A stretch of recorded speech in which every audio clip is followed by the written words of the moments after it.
Dear believer, have you ever stopped to consider why you believe what you believe? Have you ever thought about why you chose the religion you chose? Why do you believe in Jesus Christ as the only means to eternal salvation, and not in karma or reincarnation?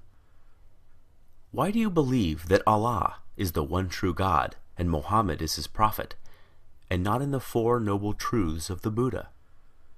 Why do you hold to the Torah as the only revealed word of God, and not the Bhagavad Gita?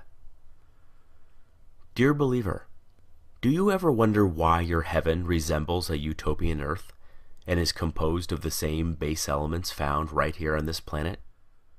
Do you ever wonder why your deity governs within a power structure that resembles that of the specific time and place in which your holy text was written? Do you ever wonder why your God looks just like you, or the animals with whom you share the planet? Dear believer, is the faith you practice the dominant one within your culture? Do you not find it at least a little suspicious that the overwhelming majority of all religious believers adopt the religion of the society into which they were born, yet remain convinced they've lucked out or been divinely admitted into the one true faith? Does it not make you at least somewhat apprehensive that almost every person of faith chooses belief not because of its virtues, supporting evidence, moral codes, or expression of worship, but rather because it was what they were born into?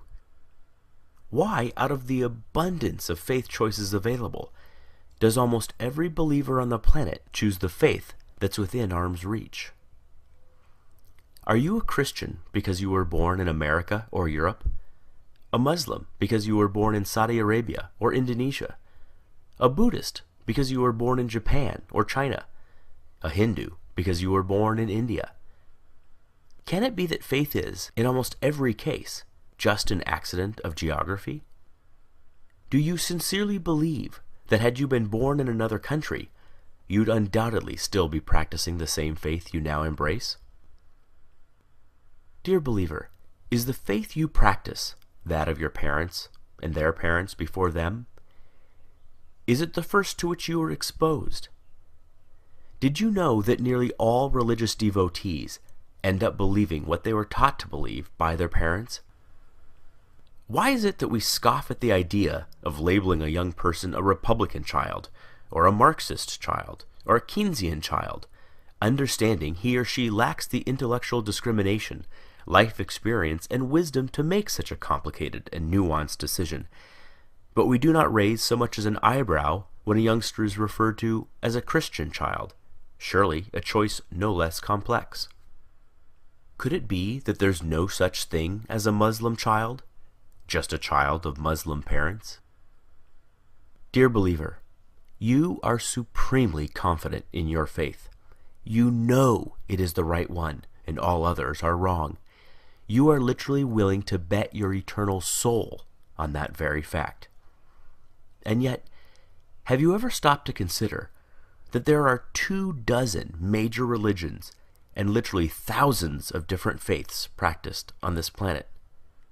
Did you know that within Christianity alone, there are more than 45,000 different denominations, each claiming to understand ultimate truth better than all the others? Do you realize that each member of every faith practiced is just as devout, just as sincere, and their conviction every bit as sure as yours? Did you know they too read infallible holy texts, have airtight apologetics, have experienced miracles, feel God's presence, sense his still small voice, obediently follow his perfect will for their lives, love him indescribably, and can defend their belief with the same fervency as you do yours?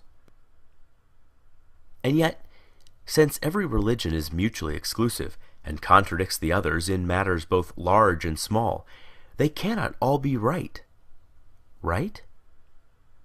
You know, you just know, your faith is the exception.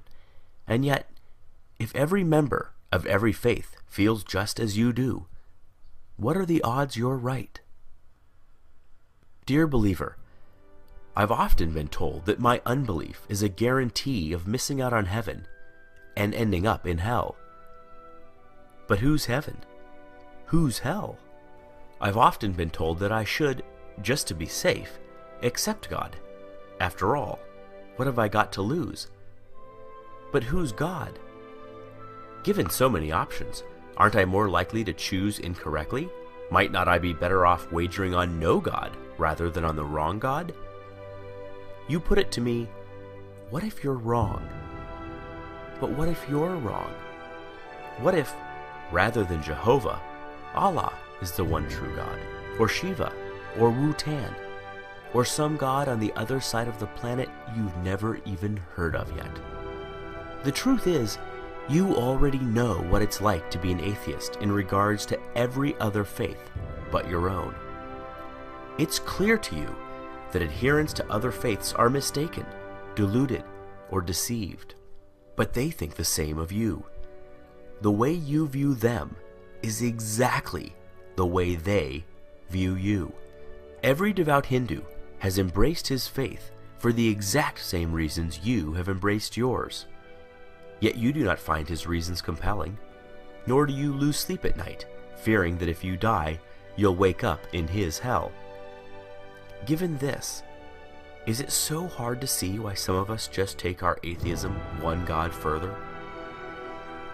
Dear believer, I wonder if religions aren't just ancient constructs in which early humans attempted to both explain and control the chaotic world around them. Though irrational in content, their emergence certainly isn't. We do not blame our ancestors for inventing religion. There is no shame whatsoever in stumbling when you are blind, or failing to properly construct a puzzle in the dark. But we no longer live in the dark. Science is ablaze in our world and illuminates our way, dissipating shadows and exposing even the deepest of crevices. We no longer live in the cave.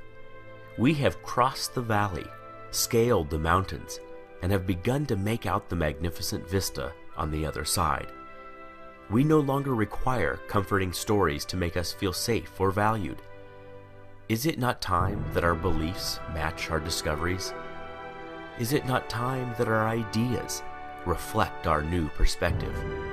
There is equal, if not greater awe in reality than there is in fantasy.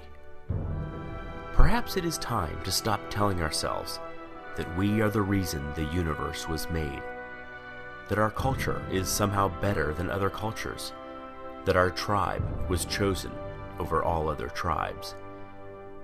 It is time to learn how the universe really is, even if that deflates our conceits, wounds our pride, humbles our point of view, and forces us to admit that we do not have all the answers.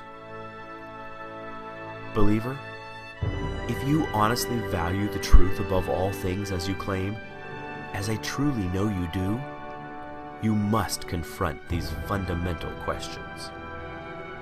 Far better, Carl Sagan said, to embrace a hard truth than a reassuring fable.